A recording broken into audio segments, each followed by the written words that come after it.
Good morning. Welcome to another session on environmental impact assessment. So we shall continue with Unit 2, Methodologies. Course outcome, illustrate the methods of EAA with case studies. Learning outcome, discuss the methods used in EAA. Specific outcomes, explanation of the checklist method of EAA. So in the last session, we have seen about scaling and weighing checklist methods and their characteristics. And we shall continue with wherever we left in this session.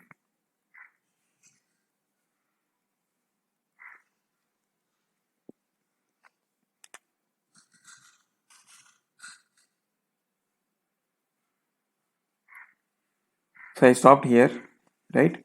That is, what are the steps that are to be followed for this scaling weighing checklist method?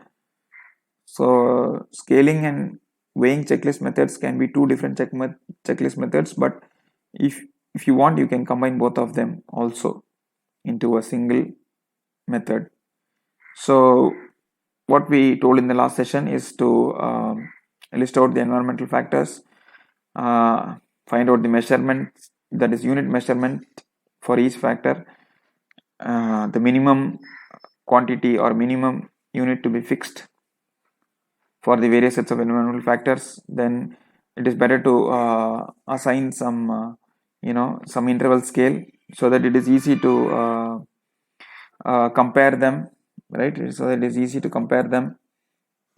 And last method is to do aggregation is nothing but you just add up the weights, meaning you just want to add up the weights or you're going to do something else. How you're going to um, you know uh, find out what is the total quantum of weightage. So that is what is the last step is. So in this session, what I will do is I will explain uh, this scaling and weighing checklist method with some example so that you understand what this method is all about. So in this following example, there are two factors, right? That is the weight, wildlife habitat in terms of hectares, and employment increase in terms of jobs. There are two factors which are taken into account, and we are going to compare two alternatives and explain how this weighing checklist, scaling weighing checklist method can be applied. We are going to take two factors, environmental factors, and we are going to discuss two alternatives, project alternatives, and explain how this method can be adopted, right? So in this example, the environmental factor is scaled on index of 0 and 1. 0 is worst, 1 is best.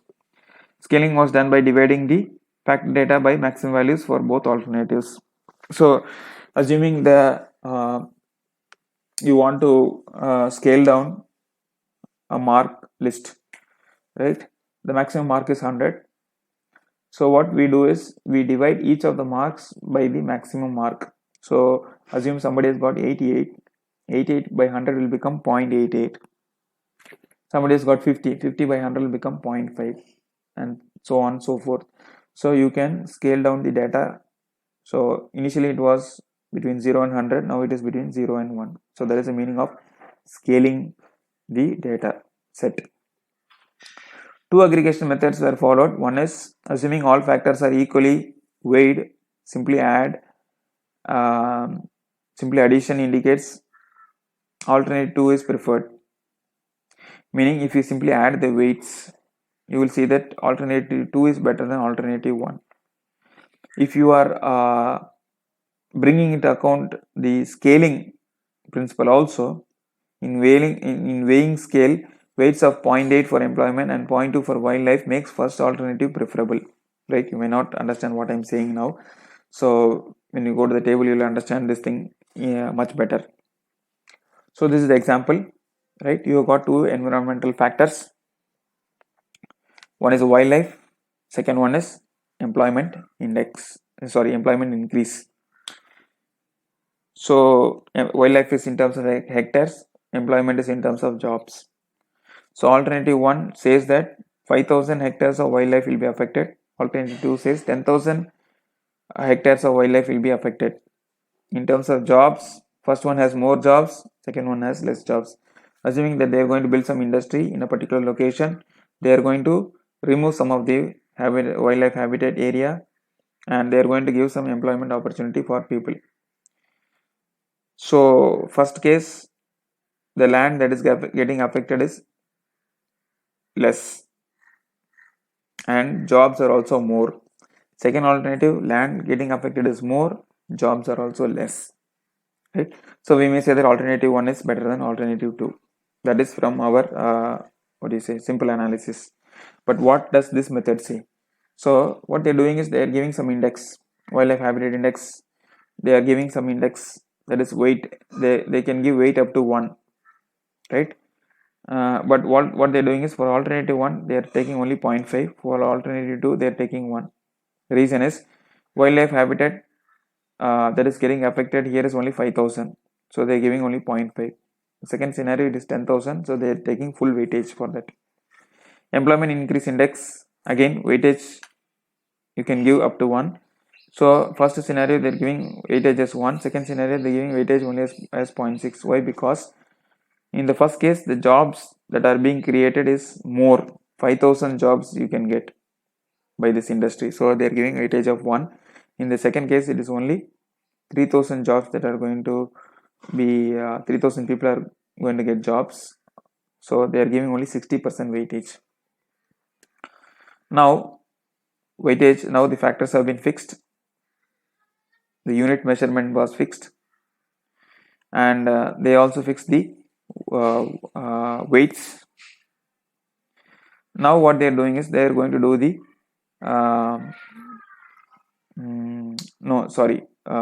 factors were fixed, the units were fixed, they did the scaling. Now what they are going to do is they are going to give the weighted index, right? So what they are going to do is they are planning to give 20% weightage for the wildlife and 80% weightage for the employment. Maybe this is because maybe the city is not having any employment opportunities and people are dying without jobs, so they want to give 80% weightage for the jobs and 20% weightage for the wildlife habitat. So if you do that, so wildlife habitat is given 20%, employment is given 80%. Now if you do that, this 0.2 into scaling factor of 0.5 will give 0.1. That is, wildlife habitat index was scaling was given as 0.5. Multiply that 0.5 with this 0.2, you will get weightage of 0.1 for scenario 1. For scenario 2, what you will get, this 0.2, they are given a scaling of 1 for wildlife habitat, so 0.2 into 1 will give 0.2. Similarly, come to employment increase weighted index. Okay, so employment increase weighted index is 0.8. If you multiply with the scaling, for scenario 1 the scale is 1, so 1 into 0.8 is 0.8. For scenario 2 it is 0.6 only, so 0.6 into 0.8 will give 0.48, which you see in the last column.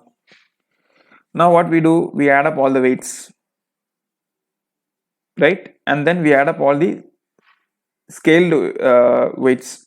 Okay, so first when you add up all the scales, first we add up all the scales, you will have 1.5 in the first scenario, you will have 1.6 in the second scenario. See the scaled column, 1 plus 0.5 is 1.5, 1 plus 0.6, 1.6. So this says that alternative 2 is better than alternative 1.